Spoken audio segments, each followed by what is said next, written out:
E aí, pessoal, como é que vocês estão? Como é que vocês vão? Fala, Caio, boa noite, como é que você tá, meu querido? Boa noite, Ney. Beleza? Tudo bom contigo? Tudo maravilhoso. Mais uma semaninha muito gostosa de Montecast, né? E hoje a gente vai falar de umas coisinhas bem diferentes, bem interessantes para essa semana, né? Mas antes de tudo, a gente vai compartilhar rapidamente como que foi o competitivo nesse final de semana, né? A gente teve o Spotlight Series Edge of Eternities com outro nome, né? E Planetary Rotation. isso, Planetary Rotation, que nada mais é do que, aspas aqui bem fortes, tá? Como se fosse um aberto que dá vaga pro Pro Tour, né? Então é como se fosse a estrutura de um RC, né? Então você consegue a vaga pro Pro Tour, mas ele é aberto, qualquer um pode se cadastrar para jogar, né? Foi, obviamente, T2, né? A gente tá agora no Season T2. E para uma surpresa de absolutamente ninguém, né? Foi um torneio de 2 dias. No dia 2 a gente teve só metade do torneio indo com o RVV, né? Então metade do campeonato no dia 2 foi o RVV. E Caio, você quer falar a grande diferença desse torneio para todos os outros? É... Bom, não sei se era isso que você estava pensando, né? O que eu ia falar é que realmente esse torneio era um torneio muito grande, então ele era de 600 jogadores aproximadamente. E no primeiro dia, quando é um torneio muito grande assim, costuma dividir em 2 dias. Então os jogadores que vão melhor no dia um eles avançam para o dia 2 e no dia 2 eles tentam conquistar então o top 8. Então, no primeiro dia, o metagame tava com bastante Vivi, mas estava até um pouco mais diverso. Tinha cerca de 30 e poucos por cento de Vivi. Quando foi para o segundo dia, avançaram 160 jogadores. Então, foi, sei lá, assim, uns 20% dos jogadores eles avançaram para o segundo dia. Só que desses 160 jogadores, mais da metade deles estava jogando de Vivi. Então o deck ele tem uma win rate muito alta, né? Realmente é um deck que estava todo mundo assim preparado para jogar contra, usando carta de side no main deck e mesmo assim teve uma conversão mais alta do que todos os outros decks do field. No final das contas, o top 8 foram 6 Izzet Cauldron e 2 Mono Red, e o Mono Red saiu por cima, né? Tô até aqui usando a minha camiseta vermelha para homenagear o grande vitorioso do final de semana, Uhum. mas realmente foi muito impressionante isso. E o deck que ganhou, ele estava usando várias cartas, assim, várias techs realmente para combater Vivi no main deck. Então, tem um do que eu acho super interessante, que é o Razor King Needlehead, que é a criatura de Duskmourn, que dá 1 de dano quando o oponente compra uma carta. Então isso faz com que o oponente, mesmo que ele combe, ele tem ali recursos limitados, né? Tem uma quantidade limitada de mágica, porque senão ele pode acabar morrendo pro Needlehead. E o deck usa 2 Lince no main deck, 3 Nova Hellkite. Então, assim, ele é extremamente agressivo, muito bom contra vários outros decks que ele podia enfrentar no dia, mas, assim, especialmente muito bom contra a Vivi também. Exatamente, né? E o Caio falando como se ele fosse jogador de mono red, né, gente? A gente sabe que ele gosta de jogar de controle, safado. Brincadeira. Assim, geralmente eu gosto de todas as cores da Atraxa, que não incluem vermelho. Então, a gente sabe da verdade, Caio. Mas brincadeiras à parte, né? Tem muito essa questão do deck tá jogando em volta disso, né? E a gente tem uma mini Shieldred no formato, o que é bom por não ser lendária, o que é bom por custar 2 e não 4. E o ruim é que não ganha vida quando você compra a carta, né? Então é realmente uma meia Shieldred, né? Que é tudo pela metade. Mas ainda assim, é uma carta que ela tem bastante potencial, é uma carta que é muito agressiva também, tem First Strike também, acaba sendo um pouco mais difícil de bloquear ela. Então ela consegue encaixar danos de uma maneira muito mais interessante. Né? E como você mesmo falou, né? O Lince também, ele é. Como gosta de falar o Rudá, né? Ele é muito miau! Quando ele entra, às vezes é muito dano que ele consegue causar, né? Especialmente por estar no mono red. E dá pra fazer uma curva muito interessante no deck, né? Acho que não tem nenhuma criatura muito forte no turno 1, né? Mas a gente pode fazer Nidoking, Nova e Gato seguido, né? Se você conseguir ir até o 4. Então, ainda assim, você consegue criar muita pressão, porque são muitas criaturas que têm muito valor ao longo desse tempo, né? Então acaba sendo É. uma coisa bem interessante. E eu não tinha visto antes, né? Mas teve até presença BR nesse torneio. Em nono lugar ficou o Willy Edel. Ele quase fez top 8. Tava jogando também de Mono Red Agro. Mas infelizmente não tivemos aí o prestígio BR no top 8 dessa vez. Não foi dessa vez, mas tem algumas opções aí pra gente ter nos próximos meses, né? E a gente também tá com diversos torneios aqui, né, pra poder classificar pro RCQ. Inclusive na Monte dia 13 vai ter um Super Qualifier, né? Assim, se você comprou, você vai vir. Porque senão você não vai mais poder vir, tá? Vai ser transmitido, tá? Eu estarei lá transmitindo. Caio estará lá jogando, certo, Caio? Com certeza. Lembrando que vale 2 vagas, e não só 2 vagas, mas também 4 passagens, né? Duas de ida e 2 de volta para os dois que vão receber as vagas, além das moedinhas, né? Que inclusive falaram que tá muito da hora. Eu não vi ainda nenhum ao vivo, mas espero ver em breve. Hum, E. Pode falar, cara. Você estava falando de torneios da Monte, né? Na última sexta-feira a gente teve o Store Championship. Eu fui com um deck que eu nunca tinha jogado antes, que era o Four Color Control, que alguns também chamam ele de Jeskai Black, Dark Jeskai. E apesar de eu nunca ter usado o deck, eu achei ele muito legal, muito divertido. Acabei pegando o top 8, né? Então não garanti a Fable aí dessa vez, mas consegui pegar pelo menos os Slick Shot, né? Promo. E a única partida que eu perdi foi contra o Vive Prowess, que era o deck da Letícia Shira, que vai estar aqui na semana que vem no podcast, conversando um pouquinho, batendo um papo junto comigo também. Spoilers da próxima semana, Caio? Spoilers. Vem Bom, aí, vem aí. exatamente.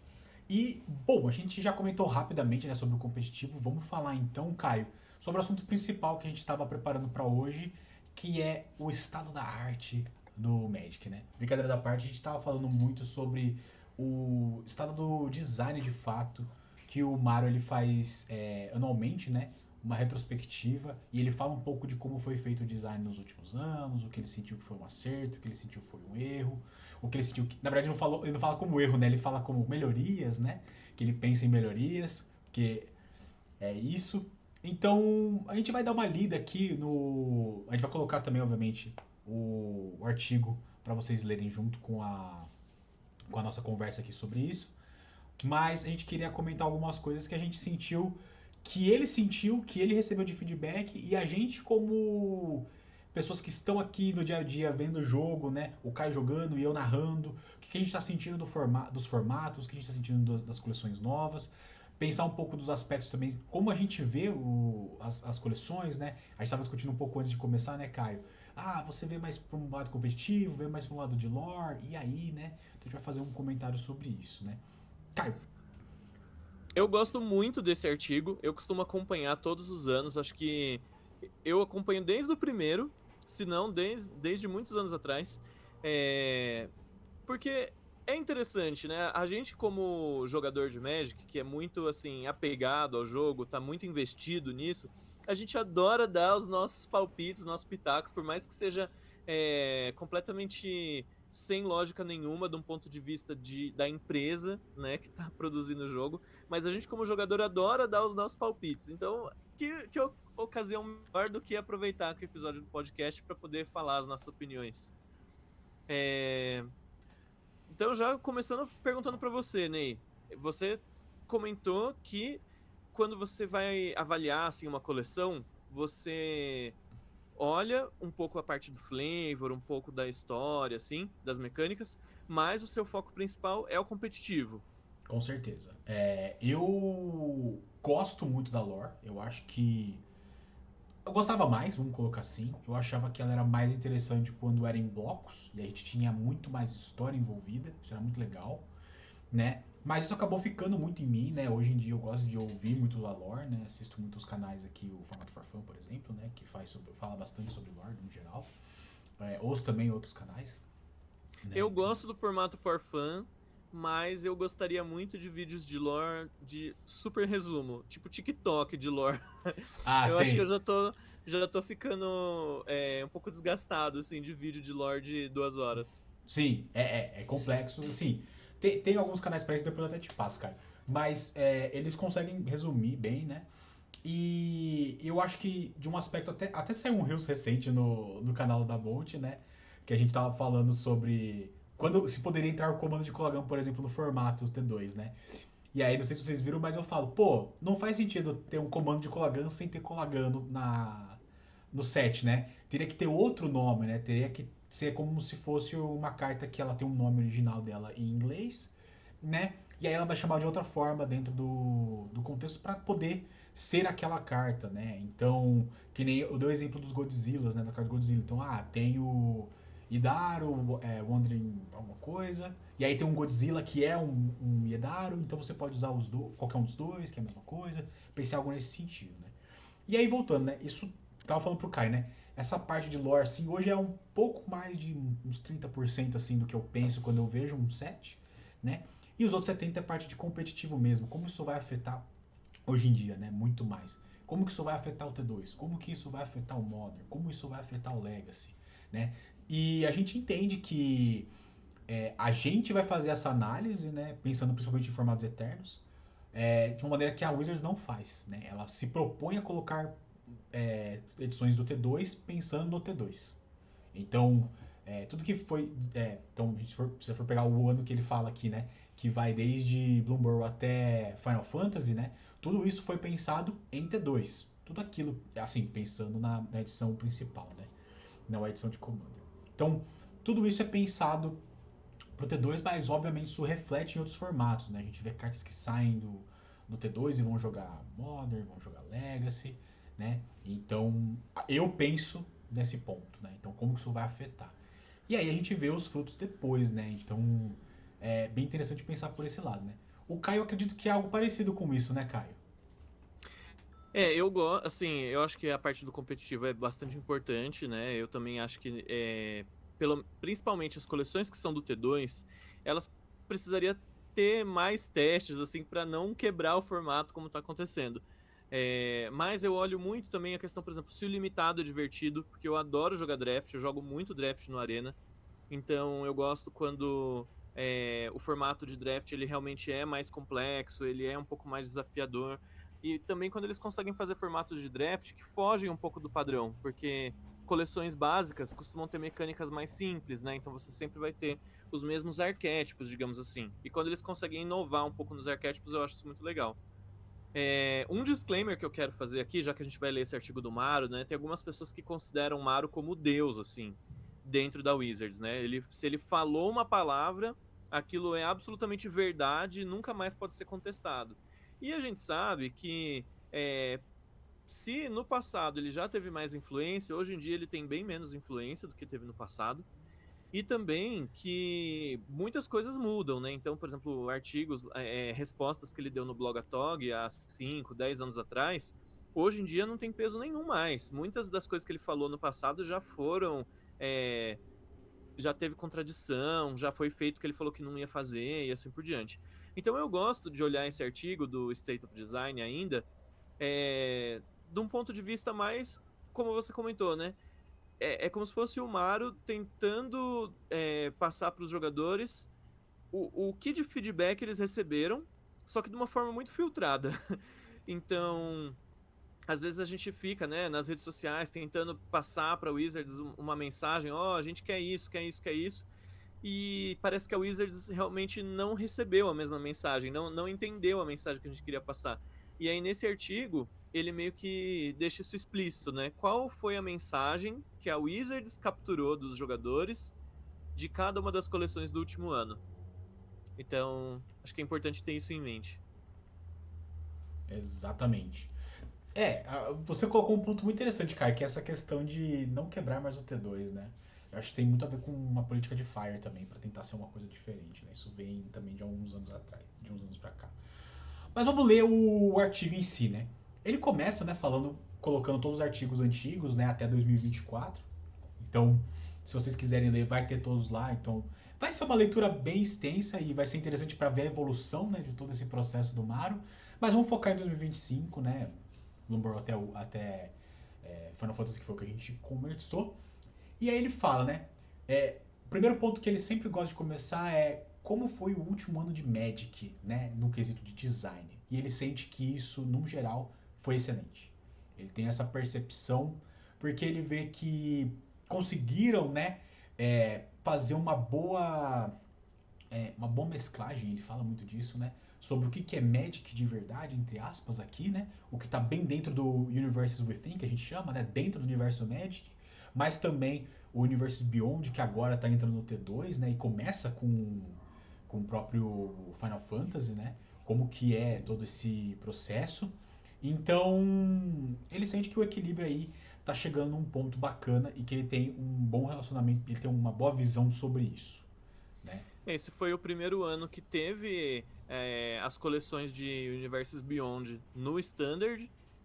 Até o momento só teve a coleção de Final Fantasy, mas já tá para sair a coleção do Homem-Aranha, né? E vai ter mais ainda. Então acho que no feedback do ano que vem vai ser maior isso. Mas é bem interessante porque o Maru também comenta que mais pessoas estão jogando Magic hoje do que nunca jogaram em qualquer outro momento nos 32 anos de história do jogo.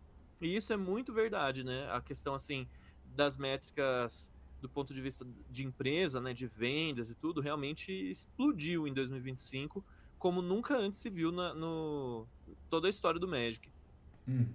E a gente tem visto muitos Universes Beyond, né, entrando no Magic e eles foram entrando aos poucos, né? Começou uma coisa muito mais Secret Lair, né? A gente teve desde o Walking Dead que foi o primeiro, a gente já teve essa discussão, né? E aí logo na sequência teve My Little Pony. Então teve esses dois universos que chamaram a atenção, né? Principalmente o Walking Dead que, aspas, parece um pouco mais Magic, né? E aí foram tendo outras coisas e outros aspectos, até o momento que a gente teve Senhor dos Anéis. Se não me engano, Senhor dos Anéis não. Warhammer foi um dos primeiros a entrar no Magic como uma coleção inteira, né? Warhammer foi dedicado a Commander, então foram feitos baralhos de Commander, né? Principalmente. Depois disso a gente teve. Aí se eu confundir a cronologia aqui, a gente peço desculpa, mas foram os primeiros, né? Warhammer e o Senhor dos Anéis, né? Entrando no Modern, principalmente, como um Horizons, né? Entre aspas aqui. Mas entrou no Modern, fez muito efeito, chamou muita gente. Eu conheci pessoas que começaram a jogar Magic por causa disso. E aí eles viram, e eu entendo de um aspecto mais financeiro, que, cara, você colocar o Universe Beyond vai trazer mais gente, e é exatamente o ponto que o Caio acabou de falar, né? Nunca se jogou tanto Magic quanto hoje, né? E aí hoje você tem não só esses modelos de trazer o Universe Beyond, mas também o próprio Arena, por ser uma ferramenta gratuita, que te faz querer ir mais atrás das cartas. Tudo isso faz com que você consiga ter uma maior range, uma maior área de atuação entre pessoas, né? Então você tem o cara que quer. E isso a gente já sabe também, isso já é bem sabido, que Commander também é o formato, né? Mais jogado, e é o formato for fun mais jogado, então ele chama muita atenção, porque aí você consegue. Uma pessoa resolve fazer, chama mais três, pronto, já tem uma mesa de 4 pessoas, você já aumentou em 4 pessoas, né? Ou um amigo chama 3 amigos, pô, você gosta de Star Wars? De Star Wars não, mas tipo, você gosta de Senhor dos Anéis? Ainda não. Ainda não, né? Mas o cara pode chegar agora e falar, vamos jogar um Homem-Aranha, né? E aí, por exemplo, no próprio set do Homem-Aranha agora, né? Tem, por exemplo, a Joia da Alma, que vai provavelmente sair sozinha, como única joia. O que nos indica que teremos mais 5 edições de Marvel que provavelmente vão ser T2. Sabe? E aí aqui é 100% achismo do meio. Mas me dá essa impressão, por exemplo. Então você consegue falar, pô, vamos jogar, vai dar pra jogar com Homem-Aranha agora. E a galera tá tudo animada, porque tem 1,5 bilhão de Homens-Aranha, né? Então. É. Esse tema, assim, de Universes Beyond é sempre um É ponto, né, bom. grande de divergência entre os jogadores. Porque muitas preocupações surgem, né, de vários aspectos possíveis. Tem tanto aspectos financeiros, por exemplo, quando lançou o The Walking Dead, ficou todo mundo, caramba, mas essas cartas elas não vão mais poder ser reprintadas, como é que vai ficar isso? Até porque na época que eles lançaram, teve uma comunicação muito ruim, né, falando que realmente era um produto exclusivo que não ia ser reprintado, depois eles voltaram um pouco atrás disso. Quando eles fizeram Warhammer, que foi o primeiro produto de Universes Beyond, teve uma recepção boa, mas era um produto que também ele permitia você optar se você quer ter Universes Beyond na sua coleção ou não, porque como era algo só de Commander, então quem não joga Commander não precisa ter, e mesmo quem joga Commander, você monta o baralho do jeito que você achar mais divertido, né? Então você não precisa ter carta de Universes Beyond se você não quiser. Quando entrou o Senhor dos Anéis, começou a preocupar um pouco por conta disso. Tá, agora você não vai mais poder escolher ficar fora de Universes Beyond. Agora, Universes Beyond veio até você. E cada vez mais, né? Porque agora no T2 realmente é impossível você ignorar a presença disso. Eu até já fiz essa comparação algumas vezes, que eu mesmo tenho um pouco de dilema com isso, porque não sei se você já ouviu, Ney, de um jogo de PC, PlayStation, que chama Dead by Daylight, que é um jogo Já ouvi assimétrico falar. de horror, assim. É um jogo que eu acho que ele é um dos que tem o maior número de IPs de horror ali dentro, né? Propriedades intelectuais. Então você pode jogar lá como o Alien, como Myers, né? Do Halloween. Você tem como jogar com agora o boneco do Five Nights at Freddy's, o Pânico. Tem assim um monte de personagem lá dentro. E é tudo misturado, né? Então, como sobrevivente também, você pode jogar como a Lara Croft, como a menina lá do Resident Evil, você pode jogar como Nicolas Cage, então é uma mistureba gigantesca. E é legal de assistir, é divertido quando você tem esses encontros que jamais aconteceriam em outro lugar.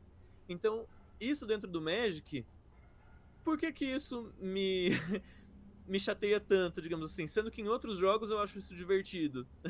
Então é algo que eu tô mesmo em conflito, eu tô tentando me acostumar um pouco mais com isso, mas é que a gente sabe também que no caso do Magic não é simplesmente porque é divertido, tem essa questão, né, como eu falei, de você escolher poder ter essas cartas no seu deck ou você ser obrigado a colocar essas cartas desses IPs que às vezes você não se relaciona muito no seu deck. É... Nossa, dei uma baita volta aqui. Não, mas tudo bem. E aí, né, entrando um pouco mais no que o Maru coloca, né, ele sente que mesmo com essa volta, né, com o Universes Beyond, eles estão ainda dentro das próprias raízes, né? Então, eles estão sentindo que mesmo tendo essa questão que a gente mesmo coloca, né, o Caio que colocou, de será que a gente ainda tá falando de Magic, né? Também tem esse ponto de eles sentirem que estão dentro de Magic ainda, né? Estão falando sobre Magic, estão criando cartas de Magic, porém com temas que são um pouco fora do Magic mesmo, né? São outros IPs, né? Como você falou. Aqui é legal contrastar esse ponto que você trouxe, né? Porque ele colocou, falando Uhum. do design do Magic no geral. Então, o primeiro destaque que ele colocou foi esse, né? De fazer um bom trabalho encontrando as nossas raízes. E ali ele destacou a coleção Tarkir Dragonstorm e Foundations, que realmente eram coleções assim bem aguardadas e elas focaram bastante no universo de Magic que a gente já conhece, explorou mais isso, né? Então, de Tarkir, eu acho que uma felicidade muito grande para os players foi a volta dos clãs com as três cores. Se eles tivessem voltado para Tarkir, mas tivessem mantido aquele tema de duas cores, que foi da última Tarkir que teve, o povo ia ficar revoltado também, mas foi um ponto positivo. Por outro lado, ele citou nas partes das lições Duskmourn e Etherdrift, porque são coleções que, apesar de serem dentro do universo do Magic, você não sente muito que elas são do universo do Magic, elas parecem mais universos Beyond. Porque em Duskmourn você tem todo aquele tema de horror, né, dos anos 80, 90, que é estranho você pegar uma carta de Magic e ter tipo uma líder de torcida ali, ou ter uma televisão, né? Ele usa Coisas assim. exatamente esses termos, né? O bastão de beisebol, não sei o que, uma É motosserra. estranho.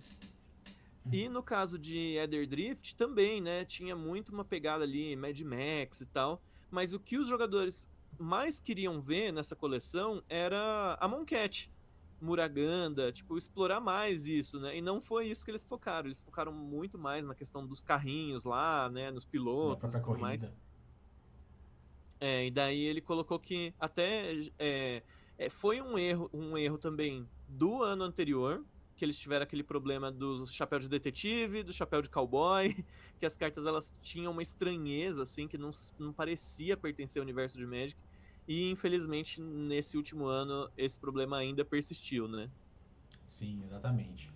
E é bem diferente também do que a gente está esperando. Essa questão ele coloca muito claro que foi esse sentimento de eu tô dentro de Magic, mas eu não tô falando de Magic, parece, né? E é um sentimento que. E mesmo assim, pro jogo, isso falando de um ponto de vista bem mais de lore mesmo, né? Porque você vê, por exemplo, a gente falando de estado de design dentro do competitivo, foram edições que trouxeram bastante coisa interessante, né? Os Overlords fizeram com que decks de controle funcionassem legal, principalmente o verde, por exemplo, né? A gente tem também o próprio FOMO, né, que tá jogando um absurdo em diversos decks, né? Então tem um design aí no meio que favoreceu bastante a coleção em si, né? E aí ele vai falar mais algumas coisas de mecânicas, né? Ele achou interessante colocar isso como um highlight, né? Uma coisa positiva, que as Isso mecânicas... eu queria te perguntar, Ney. Você acha que isso realmente foi um highlight? Porque ele colocou assim: a gente explorou um espaço valioso de design, ajustando elementos já conhecidos. Ou seja, eles pegaram umas mecânicas que já existem e só deram um tapinha ali pra. Olha essa mecânica que ela é nova, mas na verdade não é. Então, tipo, é, Eerie, né? Que eu não sei como é que ficou a tradução em português, mas era como se fosse ah, aquela constelação, que é quando você entra um encantamento, só que além de quando entra um encantamento, também desencadeia quando você abre uma sala. Uhum. Pô, é a mesma mecânica, eles só deram outro nome e trouxeram ela de volta. E não só isso, né? Mas eles colocaram pra poder ser algo diferente, porque a questão das portas, né? Quando você conjura um encantamento que é um room, Uma né? sala. Uma sala, ele vai ou um ou outro, e aí quando você abre o outro não é um cast, né? É só um. Aí você vai me explicar. Acho que é uma habilidade. Funciona como uma habilidade? É uma ação especial. É uma ação especial que tem que ser feita em velocidade de Sorcerer, né? Isso. Então, assim, é muito diferente. Eu não posso ser E teve respondida? várias mecânicas que eles fizeram isso, tipo o Harmonize de Tarkir. É basicamente um flashback, mas que você pode tapar a criatura para reduzir o custo. Aí teve o Manifest Dread, que é quase igual ao Manifest, mas você pode olhar duas e mandar uma pro Grave. Esse foi um upgrade que mudou bastante na gameplay da mecânica. Sim. O Manifest antigo ele era meio ruinzinho, o Hum, Manifest Dread realmente ele é muito melhor do que o antigo. exato. Até É, porque aí você tem no Manifest você não podia virar a criatura, né? Você tinha que ter habilidade de morph, alguma coisa assim, não era? se fosse um card de criatura, você pode virar ele pra cima pagando o custo dele. Ah, tá. Só que, como você sempre vai pegar a carta do topo, a chance de ser uma criatura é muito menor. Então, você quase sempre vai ter uma carta morta ali, 2/2, que nunca vai flipar. Pelo fato de você pegar duas, uma você põe na mesa e a outra no grave, você tá alimentando o seu grave, que é super relevante, e a chance de ser uma criatura que você pode depois virar ela pra cima e aproveitar as habilidades dela, assim, aumenta a probabilidade muitíssimo, né? Sim, exatamente. Facilita bastante. Eu que jogo de óculos sei muito bem como é isso. Quantas vezes não virei um óculos batendo do nada, né? Então é bem por aí, né? E é Essa exatamente o mecânica foi um sentido. upgrade legal. Uhum. E é bem isso, né? Tipo, ele fala aqui que elas são flavorful e fun, né? Então tem bastante flavor e são divertidas. É mais do mesmo, né? Então, assim, falar que elas são muito divertidas eu acho que talvez seja um exagero. Mas eu acho que no sentido de trazer. Dar uma renovada é interessante. Eu acho que isso é interessante, mas não sei se é bom. É, ao mesmo tempo, assim, tá, Magic é um jogo de 32 anos, é difícil criar espaço novo, criar mecânicas novas e tudo mais. Então, eu não sei, na verdade, o quanto que eu fico feliz dele achar que foi incrível eles terem requentado, né, essa marmita aí. Pegar as mecânicas que já existem e dar uma mudadinha e falar que é uma mecânica nova. Exatamente. Mas realmente, teve um caso ou outro que eu acho que o upgrade no gameplay valeu a pena. Nem todos os exemplos que ele deu aqui eu achei que valeu a pena, não. Sim. Bom, vamos falar um pouquinho de cada edição rapidinho pra gente poder passar por todas elas, né? Então a primeira que ele fala é de Blumburrow, né? Ele achou que ela traz um design interessante de world building, porque a gente vê isso num exemplo muito claro que são a carta do Hal, por exemplo. A carta do Hal é o Hal em forma de lontra, porque ele tem uma sinergia muito com o azul e vermelho e tal. E quando ele entra em Blumburrow, ele se torna uma lontra. Né? E a gente teve todo aquele set de Planeswalkers que, quando eles entram em Blumburrow, eles viram alguma coisa. Né? O Karn até virou uma árvore, né? O que é engraçado. Então, Sim. esse contexto, né? Ele fala que isso foi um acerto muito grande. E, de fato, a maioria das pessoas, né? O Heitor que faz a narração comigo de sábado, quando ele vê um ratinho, ele fica maluco. Ele fala, cara, essa carta é muito bonita, é muito da hora. E de fato, né, ela tem esse ponto. E aí ele fala também muito da questão dos animais também, né? Ele fala que entra um aspecto meio dual nesse sentido, né? Falando dos animais, porque a galera gostou muito dos animais, mas a galera não gostou da quantidade. E aí ele ouviu dos dois lados, né? Pô, 10 tipos de animais diferentes é ruim porque eu não sei quem que tá em qual cor, eu não consegui entender muito bem, qual que é a diferença de rato e camundongo. Então rolou essa questão. E por outro lado ele falou, cara, 10 é muito pouco, precisava ter mais porque tinha que ter mais combinação de cor. Então acaba sendo uma coisa de percepção de cada um também, né? E ele coloca como um Quem, highlight é, isso, né? quem tava pedindo mais animais diferentes é justamente porque você queria ter o seu animal favorito representado ali, né? Às vezes você quer montar um deck de Commander do seu bichinho de estimação favorito e não tem daquele suficiente para você montar um deck de Commander. Então, Uhum. esse eu acho que era a reclamação da parte de quem queria mais animais, né? Sim. É, eu sei que tribal é um tema super popular, que as pessoas adoram. Assim, você é fã de tribal, Ney? Cara, eu tenho a minha tribo favorita, mas é uma tribo muito ruim, aí eu não jogo com ela, né? Que é guerreiros. Mas assim, Mas você gosta de uma tribo, não tipo de. do arquétipo Tem tribal, não. pessoas que só tem deck tribal, por exemplo. Todos os decks que ela joga são tribal de alguma coisa. Ela não consegue, ela tem alergia a fazer um deck que não é tribal. Sei. Já ouvi essas pessoas aí. É. Mas não tem E isso. por causa desse tipo de fervor que as pessoas têm por esse tema, então Bloomburrow já tinha assim uma expectativa muito grande. Só que qual o problema? Para limitado, tribal é muito difícil. A Wizards, eles têm melhorado um pouco ultimamente, porque quando eles vão colocar tribal numa coleção, geralmente eles não colocam o set inteiro de tribal, né? Eles colocam assim uma ou duas tribos ali no meio e as outras cores estão se importando com outras coisas. Porque quando você coloca só tribal na coleção inteira, o draft, o limitado especialmente, ele fica o que a gente chama assim de nos trilhos. Então, se você começar a draftar uma lontra, você só vai pegar lontra até o final do draft. Você não tem incentivo para pegar outra carta. E aí o seu deck acaba ficando toda vez a mesma coisa. Não dá graça de você ficar jogando muito, né? A primeira carta que eu peguei foi um rato. Então, todas as cartas que você pegar dali pra frente vão ser ratos e o seu deck vai ser um deck de rato e fim. Uhum. O que eles tentaram fazer em Bloomburrow foi agrupar algumas criaturas. Então você pega, por exemplo, os terrenos incomuns, eles têm um ciclo, né? Então o vermelho ele vai dar um bônus para todas as criaturas que aparecem na cor vermelha.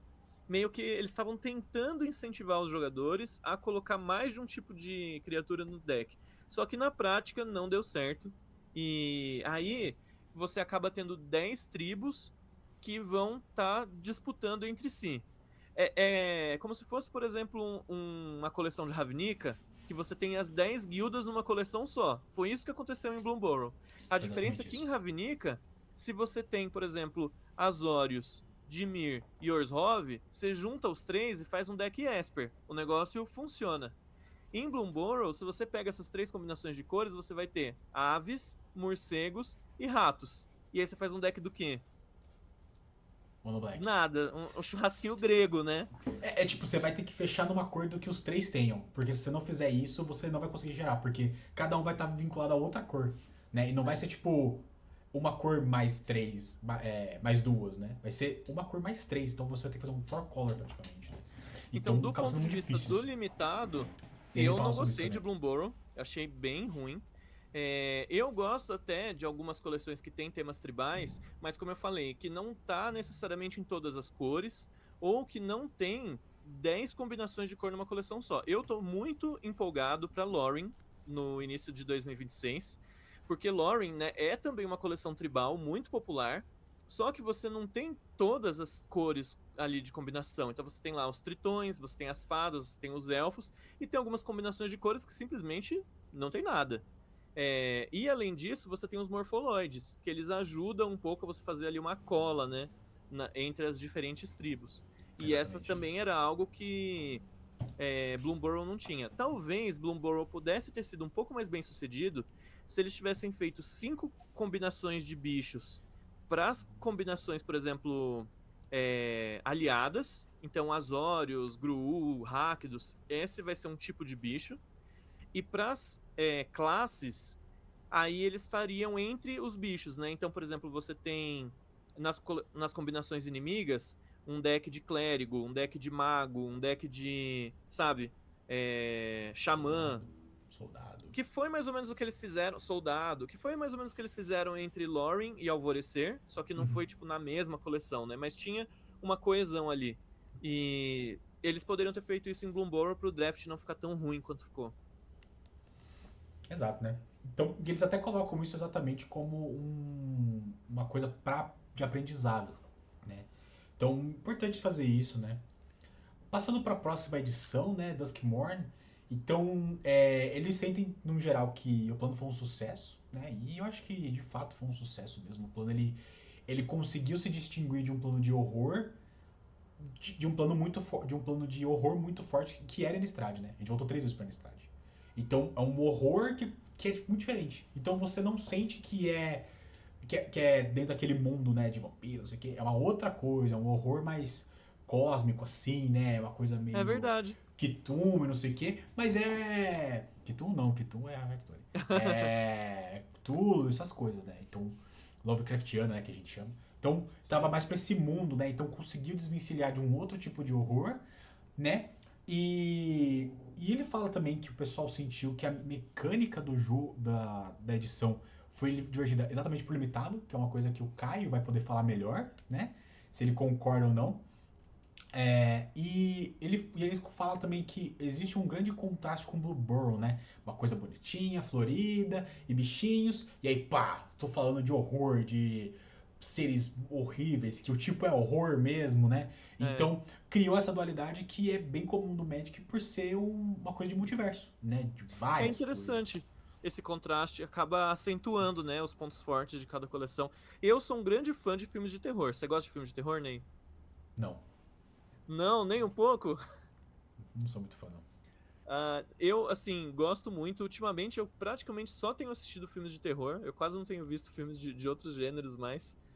Mas eu gostei muito do Limitado. Inclusive, eu até montei um cubo de Duskmorn, que é como se fosse, assim, uma box que dá pra ficar draftando várias vezes com os amigos. De tanto que eu gostei, assim, da coleção, dos temas, mas eu entendo que tem muita gente que não vai ser fã, justamente por causa da temática, né? Vai achar as artes estranhas, que não combina com Magic e assim por diante. O que você estava comentando do contraste, que eu acho que foi um problema que começa a se acentuar, não vou dizer a partir daqui, porque é um problema que já existia antes, né? Mas ele fica muito evidente, que é que as coleções não conversam, né, Ney? Então, por exemplo, no T2, você tem o deck de ratos de Camundongo, que ele é 100% com cartas de Bloomburrow, e aí você tem os decks que são baseados em cartas de Duskmorn, que nem teve na época o deck dos Overlords, né? É, outros decks com óculos e tudo mais, que não conversa, não tem carta de uma coleção que tem grande sinergia com a outra. Então acho que isso acaba sendo um problema para os jogadores de construído.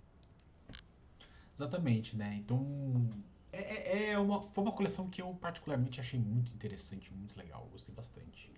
É uma edição que teve FOMO, né? Que é uma carta que eu gosto bastante, me ajudou muito num aspecto mais competitivo, né? Consegui bater 2 vezes com um Parreira é muito legal, viu, Caio? Fica aí a dica, tá? Sim. E, Sempre tem que ter um marcador de quantas vezes o Ney vai fazer alguma referência ao Marduk Grisifeng. Porque vamos contando. todo episódio, em algum momento, o Ney vai trazer esse deck à tona. Você pode colocar nos comentários, foi em tal minuto que o Ney falou do Marduk Grisifeng hoje. Não vai ter jeito. Infelizmente, me apeguei muito ao deck, me diverti muito com ele. É igual quando alguém vai falar sobre o torneio Pauper, aí eu, né, velho caduco, falo assim: porque quando eu tava na faculdade, há 20 anos, não, há 10 anos atrás, eu ganhei um torneio Pauper jogando de Jund. E aí toda vez, assim, o deck não tem nem mais. Nem existe mais o deck. Nem, nossa, nem de longe, era com Blastoderma, era uns negócios muito estranhos, assim, mas toda vez que alguém fala de Pauper, eu puxo assim, porque na minha época. Já dá até uma dor nas costas, né? Já, Bom, aí a gente passa então pra Foundations, e aí Foundations ela vem abalando muitas estruturas, né? A gente tem aí um core set, né? Voltamos a ter core set, vamos dizer assim. Só que é um core set de 5 anos, né? Então ela foi uma coleção que teve que ser muito bem pensada, porque ela não pode ter um power level muito alto, senão a gente vai ter um problema de que todos os decks vão girar em volta dela. E aí a gente não vai ter rotação, né, dos decks. Eu acho que isso é um por ponto. 5 anos, Se, tipo, por 5 anos um formato que é rotativo é meio difícil, né? Então ela tinha que ser uma boa base, mas não uma coleção que vai definir o meta por 5 anos, né? E o Baro até fala, né? Pô, a gente pensou nisso, mas a gente não esperava que algumas coisas acontecessem que iriam atravancar, né? Então eles colocam como exemplo o próprio Elfo de Llanowar, que é uma carta que é super staple sempre foi staple, né, no T2, porque ela acelerar a mana é muito forte, né? Então, decks verdes alguns estão usando. Hoje a gente não tá vendo tanto isso, né? Então, ela acaba sendo uma carta que tinha um potencial de quebrar o formato. Nossa, decks verdes são roubados por causa do Elfo de Llanowar. E não tá acontecendo, o que é bom, né? Mas ainda assim continua sendo uma carta forte. E Onisciência, né? Que teve seu momento É, de de tomar até um vilão ban. aí. De vilão, né? Aham. Teve que tomar o seu ban também. Então, é uma coleção que ela precisava ter sido muito bem pensada. E eu, no geral, acho que ela foi bem pensada, Caio. O que você acha nesse sentido mais competitivo? Eu não sou, assim, muito fã de Core 7. Eu entendo o valor da coleção de ter os reprints, né? Nem todo ano dá pra fazer uma coleção Masters, né? Que tem os reprints mais fortes. E até porque as coleções Masters, elas costumam ser também mais caras. Então, o Foundations, são os reprints mais baratos, né? Carta mais ali, feijão com arroz. Eu gostei que esse ano nesse Core Set eles colocaram mecânicas além daquelas mecânicas básicas. Então eles colocaram Kicker, Cycling, Landfall.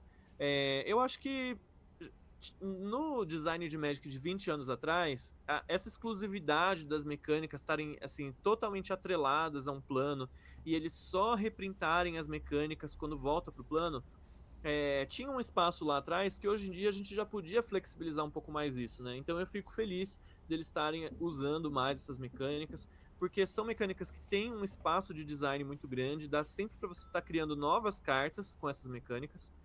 E como o Mário falou, né? Lá no início eles estão precisando encontrar as raízes deles, onde tem mecânicas que ainda dá para explorar um pouco mais e fazer uso delas, né? Já tá chegando nessa hora. Exatamente, né? E é aquela brincadeira, né? Tudo é kicker e tudo E flying, é. E flying. Tudo é kicker. horsemanship. É, horsemanship, isso. Tudo é kicker e horsemanship, né? Então, fica essa zoeira aí, né? E aí a edição seguinte, né, que a gente teve foi a Inner Drift, né? Foi uma edição, como o Kai falou, né? A gente tava esperando um design de mundo, né? Mais interessante, buscando mais isso, mas a gente focou muito mais na corrida maluca, né? E aí ficou muito mais evidente com o número de veículos e tal. Então eles sentiram que. Ele fala aqui, né? Que os jogadores tiveram mais divertimento com os veículos como uma mecânica, né? Eu particularmente achei isso atrapalhou bastante o limitado, porque aí ficou. Muito. Porque aí você tinha que ter bicho para poder dar crew e tinha que ter a coisa. Não existia um bicho que era ok, né? Eu acho que até no exemplo que ele coloca aqui, que são as criaturas lendárias que são incomuns, né? Que são vanilla, eu acho que elas são até engraçadinhas, né? No sentido de. Pô, você tem um 2 mana no branco 3/3, cara. Quando a gente já viu isso, né? Nada parecido. Então, nesse sentido, a coleção, não senti que ela foi tão interessante. Ela ficou meio presa demais nisso, e isso acabou fazendo com que ela não. Não sei, acho que hoje não tem muita coisa, tanto no T2 quanto nos formatos, nada dela ficou muito forte, exceto as verdes, né? Que são cartas maravilhosas, As inclusive. Verges elas são importantes, elas complementam as Verges que já existiam em Duskmourn, que ficou 5 em cada plano, né? A carta principal, assim, ao meu ver, de Ether Drift é o Stock Up, que até Foundations, os decks de controle, eles não tinham mágicas azuis boas de card draw. Tanto é que tinha muitos decks que estavam colocando verde para pé de feijão, porque você não tinha um draw azul eficiente. E com o Stock Up começou a virar, né, esse cenário. Mas realmente, se você vê os pontos negativos que o Maru colocou, eles são muito superiores, na minha opinião, aos pontos positivos. Então, primeiro eles colocaram os jogadores queriam mais ênfase nos planos e menos na corrida. Ter 3 planos e 10 equipes de corrida diluiu os temas. O tema das corridas não foi bem recebido e a coleção era fraca e não oferecia muito para o construído. Então, assim, para mim isso a coleção ofendeu todo mundo, xingou a mãe, chutou a avó e não agradou ninguém. O famoso, infelizmente, ficou horrível, pra não falar o Uma termo bosta. certo. É, isso aí, né? Mas tudo bem, Caio. Tá autorizado. É, eu não gostei assim de Eder Drift, não foi uma coleção que me chamou a Oportunidade atenção perdida mesmo. nem um pouco.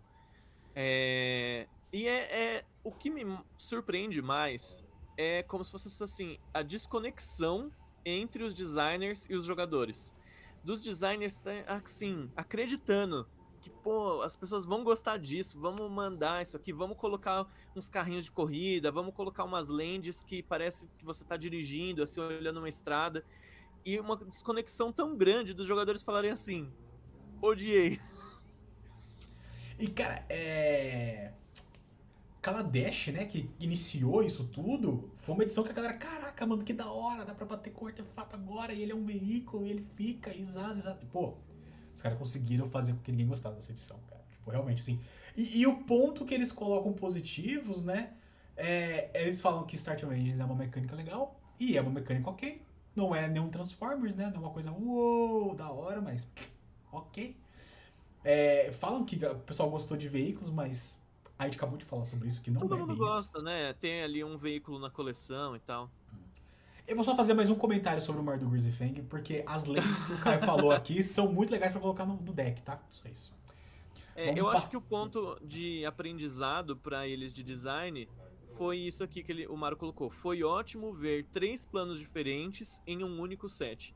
Eu acho realmente que isso foi bem recebido, porque a Wizards ela recebe muitas solicitações dos jogadores para voltar para certos planos. Então, o Innistrad é um plano que é muito amado pelos jogadores, né? Ravnica, Kaladesh, como você comentou, né? A Vishkar, que mudou o nome. Então, os jogadores querem voltar para os planos, mas às vezes fazer uma coleção inteira naquele plano é um pouco difícil. Tem planos que não tem tantas mecânicas para você estar explorando, ou então que são planos muito pequenos mesmo, que você não tem tanta história assim para abordar. E os jogadores terem sinalizado que eles gostaram disso, de mais de um plano na mesma coleção, é uma oportunidade para eles atenderem esses jogadores que querem voltar para certos planos ao mesmo tempo que eles não ficam tão presos, né? Então, sei lá, eu gosto muito de Kaldheim, por exemplo, mas é um plano que já foi bastante explorado. Para eles voltarem para lá, vai ser difícil eles criarem muita coisa nova, porque você tem lá os terrenos nevados, você tem um pouco de tribal, não vai dar para fugir muito daquilo que já existe. E o plano Mas dá pra também foi pras cocuias em Always One, né? Até aí Tarkir também tinha ido pras cucuias e eles deram um jeito ali de falar que não, era mentira e tal, né? Porque, tipo, tinha acabado os clãs, aí eles falaram, não, não, vamos corrigir aqui, vamos voltar aos clãs, porque os jogadores gostaram muito e Ah, tal. não, eu acho que isso aí é um outro aspecto. Tipo, em Kaldheim mesmo teve destruição do plano, um bagulho assim, Helmbreaker destruiu, é um bagulho desse naipe aí. Mas Mas a aí Lord também. Magic é aquele jeito, né, Nen? Se os jogadores pedirem muito, eles vão voltar. Vamos voltar, né? Falando em Tarkir, né? Que a gente tava falando exatamente sobre isso, entra muito nesse ponto desse highlight, né? Então, eles conseguiram fazer com que Tarkir ficasse um meio termo entre Khans of Tarkir e Dragons of Tarkir, né? Então, tem os Khans dos clãs, né? Tem os dragões, e tá tudo misturado porque meio que eles foram voltando para o sistema de clãs com 3 cores e tal. É, porque, né, na virada, né, quando vira Dragons of Akir, as dragoas, né, as rainhas falam, parem com isso, vocês vão ser só de 2 cores, e pipipopó. Então, teve esse ponto de inflexão, voltamos. E assim, foi muito legal no quesito de lore, assim, pô, ter voltado pra Takir, que é uma coisa legal. Dragão sempre chama atenção, né? A gente sabe que todo nerdola gosta de um Todo mundo dragão. ama dragão, Todo mundo acha dragão da hora, entendeu? Então, as Dragon Storms, as cartas de Dragon Storm, eu achei muito bacana esse sentimento de você tá fazendo dragão e tá voltando, né, pra aquela tormenta, então é muito legal, né?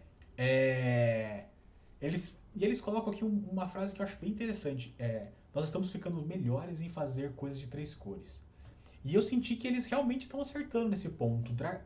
Tarkir foi. Aí eu já não sei exatamente qual o número, mas já é um avanço muito forte comparado com outras edições de coisa de 3 cores, né? Que você via muita coisa presa, muita coisa única, né? A gente viu isso em Capena, por exemplo, né? Que também era bem focado em 3 cores e parece que eram duas. Parece que só 3 cores. Só tinha uma combinação que funcionou legal, que foi o Esper, né? Que foi Rafine e tal, que inclusive Na foi. verdade, em Capena aconteceu uma coisa engraçada. Hum, Porque secretamente, apesar de terem, né, os trios, né, de cores, mas secretamente a melhor combinação era Azorius ou Selesnya. não era pra você jogar de 3 cores, era pra você jogar de duas. Quem tentava fazer deck de 3 cores se dava mal. Então, foi Exatamente. assim, Capena teve erros graves de design por causa disso. Que a gente pode até tocar aqui no caso de Tarkir. O limitado, assim que ele foi lançado, eu acho que até os jogadores tentaram explorar mais a questão das 3 cores. Mas é muito difícil fazer limitado de 3 cores e Tarkir não foi muito diferente. Então, quando foi chegando mais para um amadurecimento do limitado, os jogadores perceberam: é Boros, Boros é a melhor coisa, Boros ganha de tudo. Às vezes dava ali para fazer um Jeskai ou um Mardu, mas Boros era tão superior ao restante que ficou realmente desbalanceado. Quem tem cubo, né? Quem já tentou fazer um cubo multicolorido, sabe como é difícil você fazer um cubo multicolor, porque se você coloca muito mana fixing, todos os jogadores vão fazer deck de todas as cores. Você acaba não tendo restrição por causa das cores. Se você coloca pouco mana fixing, aí o seu formato fica muito travado, você não incentiva as pessoas a jogarem com mais de uma cor, mais de duas cores. E todas as vezes que a Wizards tentou fazer um formato de 3 cores, sempre vai esbarrar nesse mesmo problema. E eu acho que Tarkir, de todas as vezes que eles tentaram fazer isso, foi uma das melhores tentativas. Não quer dizer que eles realmente conseguiram ainda solucionar esse problema, porque teve esse grave problema do limitado. Mas algumas coisas que eu gostei muito do design de Tarkir, por exemplo, a mecânica dos dragões, de ter os homens. Então você dá uma utilidade pro dragão, que é uma carta geralmente de late game, sem ter que fazer alguns dragões fracotes, né? Aqueles filhotes de dragão, um dragãozinho pequenininho de 2 manas. Ninguém se interessa nesses dragãozinhos aí. A gente quer dragãozão, coisa overlord mesmo. E aí eles terem colocado a mecânica dos homens dá para essas cartas uma utilidade no seu deck e permite até você colocar mais cartas de valor de mana alto no seu deck. É... A única coisa, como o Mario comentou aqui, o frame da carta eles foram um pouco infelizes. Porque o frame da carta ficou igual ao frame de aventura. Se eles Não só tivessem isso, feito confundiu muita gente, eu incluso, de tipo achar que é a muito, mesma coisa. muito demais. Se eles tivessem conseguido um design ali do frame, colocar, sei lá, uns raiozinho, uma névoa, uma outra coisa ali, ou Já sei lá, ajudaria. até sei lá, uma arte vertical e do outro lado colocar as duas caixas de texto, assim, uma em cima e uma embaixo, também uma coisa fora da caixa, né? Poderia ter sido melhor. Mas a ideia dos homens foi legal. O homem é uma mecânica muito forte.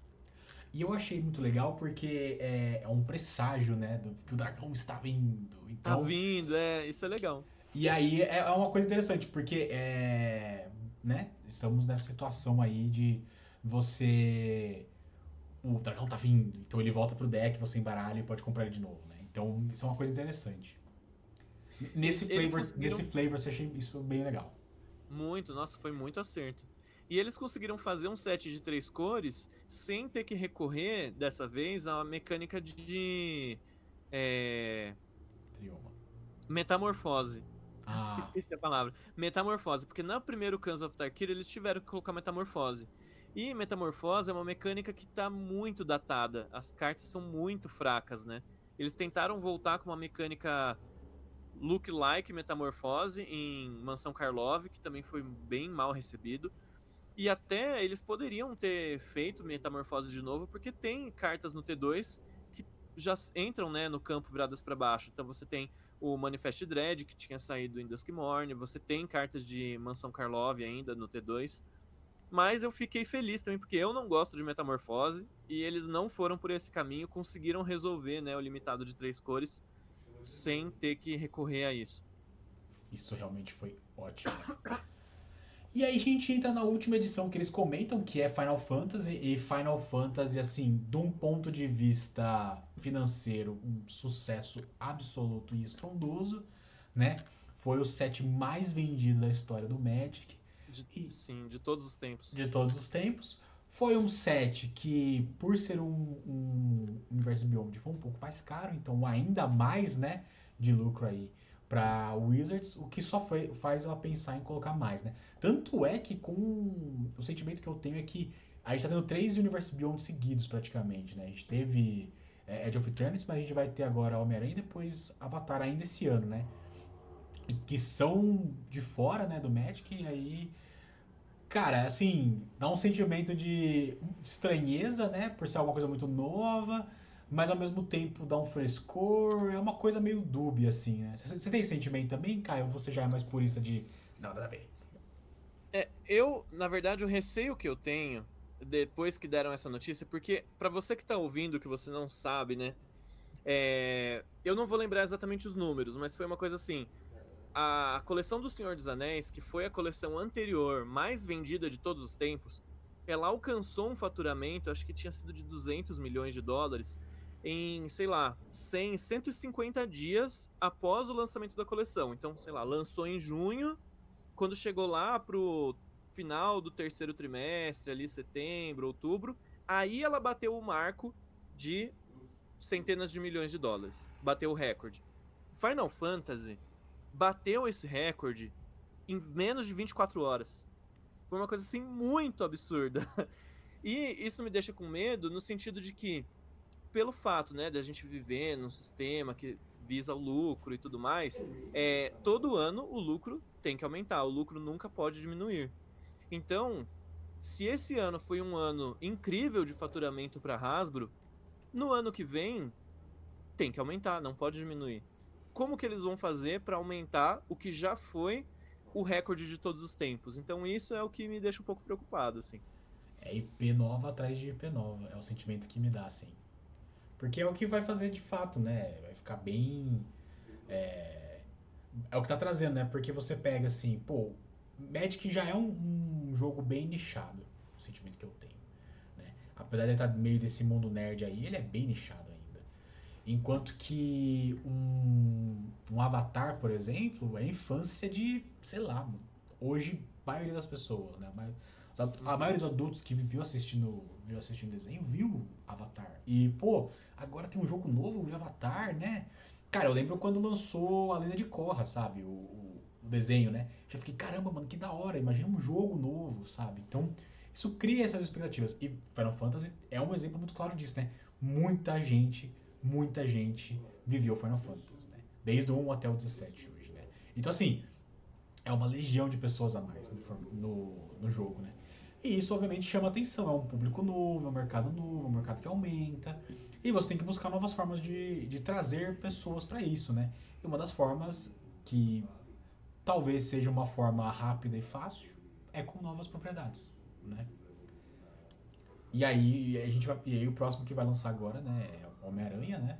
E o Homem-Aranha já teve seu hype de quadrinhos, de universo cinematográfico Marvel. Então, assim, uma galera que não gostava de quadrinhos começou a assistir, né? Porque os filmes eram todos interconectados, era tudo muito né? Só que, ao mesmo tempo que a Wizard está fazendo isso, ela também tem que tomar o mesmo cuidado que a Marvel não tomou, que é lançamos tanta coisa que a galera deu uma segurada, né? Eu tenho esse sentimento É. pra mim e eu vejo muito isso, né? Eu tenho amigos muito próximos que, quando tava lançando na época que tava todo mundo no hype, pô, vamos assistir, vamos lá, e a gente ia todo mundo. E hoje em dia, cara, tirar alguém de casa pra assistir um filme da Marvel, É. um sacrifício. Então, assim, Sim, não, não tá. A eu sou a Marvel pessoa não que, tá mais na melhor fase. Então, exatamente esse é o ponto, né? Então, tem que ter esse cuidado, tem que ter essa delicadeza para não saturar. Bom, e aí, vamos falar mais de algumas coisas que eles colocaram aqui, né? Eles falam que as mecânicas são evocativas e divertidas. Uma coisa que eu achei interessante foi a forma, assim, divertida porque é uma nova forma da gente ver, né? Mas agora sagas também podem ser criaturas, o que é uma coisa interessante, né? Faz muito sentido com a mecânica, né, de Summon, que é do próprio Final Fantasy, né? Que é uma coisa que é muito poderosa em muito pouco tempo, né? Algumas nem tanto, mas a maioria tem esse flavor, né? E isso modificou muito a regra e foi o bafafado. Meu Deus, agora eu vou ter uma saga de Urza que gera token infinito e ainda gera mana azul se eu precisar. Ou gera mana vermelha, né, se for Blood Moon. Então, foi interessante essa mudança, né? Foi uma coisa bem bacana, né? Foi uma das grandes mudanças assim, de mecânicas do jogo como um todo, né? Eu acho que a última antes disso foi a criação das batalhas, que foi uma mecânica que a Wizards falou ema, ema, ema, que ela se exploda, né? Nunca mais tivemos nada parecido. A gente teve outras cartas que chamavam Siege, né? A gente teve o Tarkir, né? Siege of Iron Craig, Wind Craig, né? Então, o Siege Que eram só uns encantamentos simples, né? Eles não tinham a mecânica de batalha. Exato, né? Então, teve oportunidade aí, né? É. Dessas mudanças de regras assim do jogo, eu gosto quando as mudanças elas trazem uma gameplay mais intuitiva. Tem algumas coisas que eu acho que ainda tinha espaço para consertar um pouco. A solução de criar criaturas, Encantamento Saga, foi uma solução muito esperta, muito criativa, porque eles poderiam ter requentado a mecânica de Vanish, que tinha lá em Time Spiral, né? Ou Fading, que tinha lá em, sei lá, Saga de Urza. Mas não.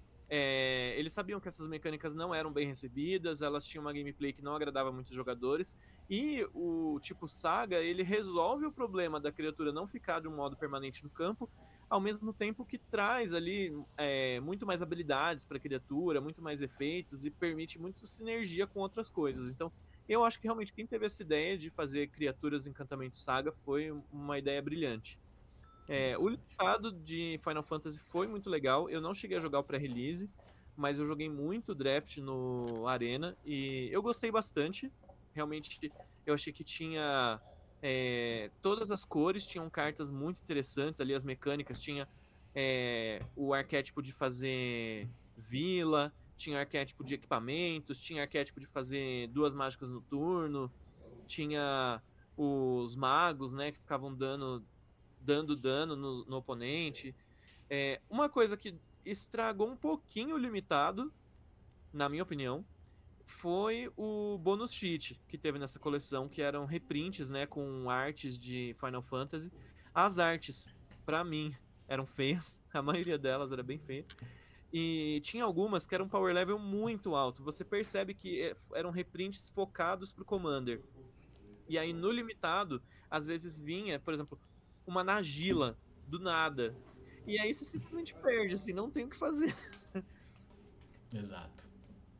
Eu também senti que as artes em si, tipo assim, artes de Final Fantasy, da hora. O que eu não pegava, por exemplo, é algumas cartas, o nome delas relacionado com as cartas que elas eram, né? Tem Ah, o do Brainstorm, por exemplo, pra mim, cara, eu não entendi nada por que aquela carta é um Brainstorm, tá ligado? Porque assim, é um não. monte de gente olhando um pro outro e é isso. Tipo, ninguém tá É, pensando, ninguém tá conversando pra ter uma ideia ali. Não tá tendo um toró de ideias. Tá simplesmente tendo uma reunião ali, tá ligado? Todo mundo a quieto. cor da carta muitas vezes não tem nada a ver com a cor de mana, né? A cor da mágica em si. Então também é algo Uhum. que acaba causando uma estranheza. Cara, o Zidane ser o Hagavan, tá ligado? Tipo, um personagem que é humano e aí é um macaco. Tipo assim, Isso eu ficou senti meio uma feio. desconexo, mas eu entendi porque era exatamente o que você tá falando, né? Tipo, vamos trazer umas coisas diferentonas aí pra Commander com uma outra arte. Né? É. Então tem muito essa Teve coisa. esse design para Commander dentro de coleções que não são para Commander tá ficando um pouco complicado, né? O Vivi aí é o caso mais recente que a gente teve Nadu no ano passado, que é justamente como é uma carta que é lá dentro da Wizards, eles têm o Play Design e o Casual Play Design, então são dois times separados. O Play Design, eles fazem o design das cartas para o competitivo. E o Casual Play Design, eles são focados mais assim em produtos como os decks de Commander, né, esse tipo de coisa, mas eles também são os principais designers das cartas da coleção que vão ser focadas para Commander. E o que dá para perceber é que esses dois grupos não têm uma conversa muito boa. Porque um grupo ali do Casual Play Design faz um design para Commander, aí eles começam a melhorar a carta, ou no caso do Nadu, né, fazem uma mudança ali de última hora, que não deu para o outro grupo testar, simplesmente. E aí, quando o negócio vai parar no metagame, aí quebra o Quebra. formato, né? Quebra E aí já completamente. entra todos aqueles comentários, de, tipo, a Wizards está lançando mais coleções por ano do que eles têm janela de ban. E eles demoram muito para dar conta, né, do que está acontecendo no formato. E isso pode acabar prejudicando o formato competitivo. Então, ao mesmo tempo, eles estão num recorde de jogadores, num recorde de faturamento. E o jogo deles também, acho que, sei lá, nunca esteve tão quebrado. Sim. Cara, você lembra quando a carta do T2 que quebrava era o Ferocidon? Porque Mono Red era muito forte? É. Tipo, era Ah, uma. A carta ela tinha duas linhas só que eram muito fortes, eram muito fortes, mas hoje tanto faz. Que é, os jogadores não. É um bicho 3/3 Menace. Até aí, normal. Só isso que. em Ixalan, né? Ixalan, isso, Ixalan. Que eram 3/3 Menace. Então até aí, beleza, um bicho forte pra curva. As usabilidades dele eram, toda vez que tem uma criatura dá um de dano no seu controlador e jogadores não podem ganhar vida no deck de mono red. Tipo assim, isso quebrou o formato que o Ferocidon nunca jogou T2, jogou, sei lá, um tempo, né? E aí foi banido pra nunca mais voltar, desbanido em uma Ferocidon semana. morreu pelos pecados de Razoret. Exatamente. E aí, cara, e aí hoje a gente tem, tipo, Vivi no T2, que não vai ser banido até o próximo. Até a próxima janela, né? Porque tá na season. Talvez nem seja, né? Tem essa especulação de que É, talvez o Caldeirão vá de base e vivifique. exatamente. E aí ele tem turnos em que você começa com uma mão com uma mesa zerada e termina com 3 bichos, um deles é um Vivi 8/8. O cara do outro lado tinha todas as criaturas, não tem mais nenhuma. E você fala, vai lá, joga lá que você morre na volta. Que foi até o problema de Nadu também, né?